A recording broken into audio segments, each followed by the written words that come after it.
let's start here. The Phoenix Suns list is out for their Elite Eight coaching candidacy, so let's start with that list and then kind of go over it and who we think potentially should be the best fit for the Suns team.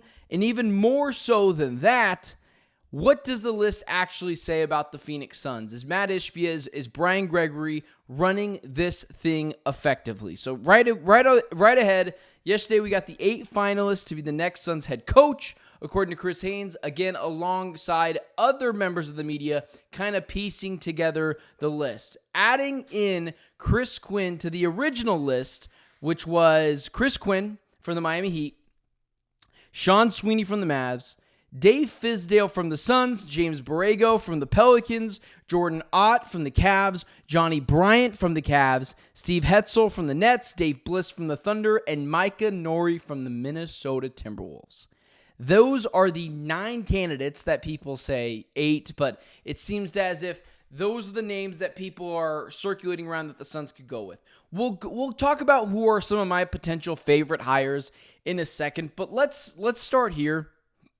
And this is something I talked about on Locked On Phoenix Suns yesterday. And ultimately, it kind of starts off like this. The Phoenix Suns list is a very mature list. This is something that we've been begging of Matt Ishbia and Brian Gregory to take a hold of since they took these positions of general manager, and long before even that with Matt Ishbia as the owner of the Phoenix Suns. Everything has felt rushed. They have not been able to find the right candidacies, whether in terms of a player or in a coaching hire or at this point as a GM hire. It doesn't mean that I approve of the Phoenix Suns' options at general manager, but what I do approve of is giving the team credit where they deserve it. I'm not someone who is going to just continue to blow smoke. I still have huge worries that Brian Gregory is not going to be able to be someone that is going to be able to lead this team to where the Suns want to be, which is ultimately a championship team. Now, that's really far down the line, but I have some real concerns about that stuff. You guys have heard me rip this team to shreds for the way that they have taken, the way that they have gone through their hirings, the way they brought people in, Tyus Jones. I was a fan of the Bradley Beal thing until I wasn't. I'm a talking head. I'm allowed to have those opinions. I didn't actually bring him in. So what this list shows me, all these guys on this list, is that it's a well thought out list. It's not someone that no one on this list doesn't feel qualified. The issue with Brian Gregory is he wasn't qualified for the job. And what drives me crazy is when other media members say, how are you to say someone is unqualified?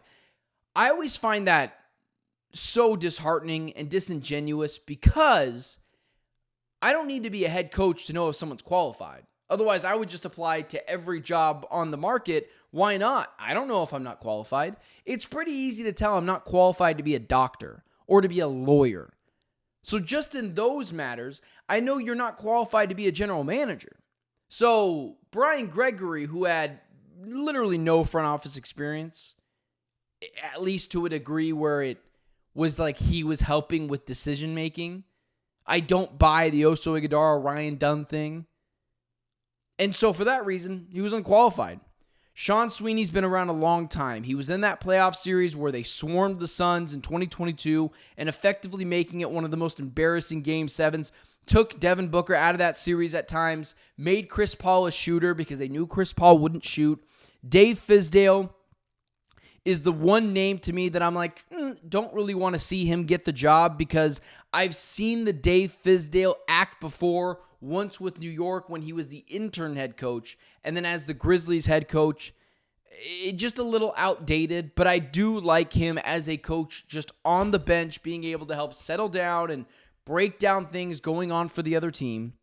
James Borrego, the Pelicans, he was a finalist for the Lakers job last year, so he's a real candidate.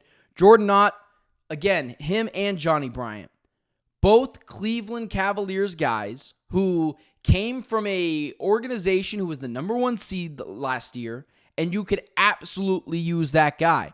Steve Hetzel from the Brooklyn Nets, Dave Bliss from the Thunder, Micah Nori from the Timberwolves. I don't know a ton about Hetzel, but what I will say about Dave Bliss, being under Mark Daigneault, whose name I always mess up. The Oklahoma City Thunder, number 1 seed in the Western Conference Finals. Mike Inori in the Western Conference Finals, and was the almost interim head coach for Chris Finch when he went down last year with that broken leg issue. So it's a very mature list from the Suns. In terms of my favorite candidates, I think what's really clear is the Suns have a list of guys. Like, let me just say right here, if the Suns got this guy, I wouldn't be upset about it. I would likely either feel indifferent or good about it. Mike Inori, Dave Bliss, Johnny Bryant, Jordan Ott, probably Sean Sweeney too. Fizdale, I already mentioned why I don't really want to see him get the job. James Borrego, his background doesn't wow me as much as the other guys. Steve Hetzel is the same exact way. So, in terms of my favorite guys, if I'm just picking one guy who I want to be the Phoenix Suns head coach, I've struggled with this a bit, but there's two guys. I really like Mike Inori, and I really like Johnny Bryant. Hence why they're the two guys up in the lower thirds this morning. Mike Inori learning from Chris Finch and getting literal playoff reps last year when Chris Finch broke or tore his patella tendon or whatever it was, when Chris Finch had the leg injury last year, where Mike Inori was the interim head coach while having Chris Finch over his shoulder, kind of helping guide him. There's something to that really just immerses me in what I would like about him being the head coach. He has built, or at least he's been a part of, a very physical roster with the Minnesota Timberwolves, push you around, exactly what the Phoenix Suns have been kind of demonstrating that they want to be like. So Mike Inori is very interesting. He clearly knows about player development. His team might just win the championship this year. And I have so much respect for Chris Finch and how he has gone from kind of a no-name head coach 3 years ago to a top 5 head coach in the NBA at this point. Like, all those things are why I really like Mike Inori. However, and this is still where I'm going to go, my number one favorite candidate is Johnny Bryant. And the reasoning for that is he's an offensive guy, and 2 years ago, when Frank Vogel was getting hired, I was advocating for Kenny Atkinson to be the head coach of the Phoenix Suns. I never really understand people who weren't big fans of Kenny Atkinson. He was with the Warriors at one time. He was with the Brooklyn Nets at one time. He has a connection with Kevin Durant, at least in some way, if you tend to go back down that route. I really like Kenny Atkinson, and then him going to the Cavaliers and immediately making them the best team in the East. Now, what happened to the playoffs is what happened to the playoffs. Guys got injured. You can't help that. Some of the playoffs is just luck, and I continue to tell people that. The Cleveland Cavaliers losing Darius Garland and DeAndre Hunter in the same series was crippling for them. I think that they win that series if they're fully healthy. However, the playoffs are always ifs and buts. So I'm not putting that on them. And lead that to the fact if Johnny Bryant was the lead assistant of that team, I think he would connect really well with players. I think there's something to just looking like leadership.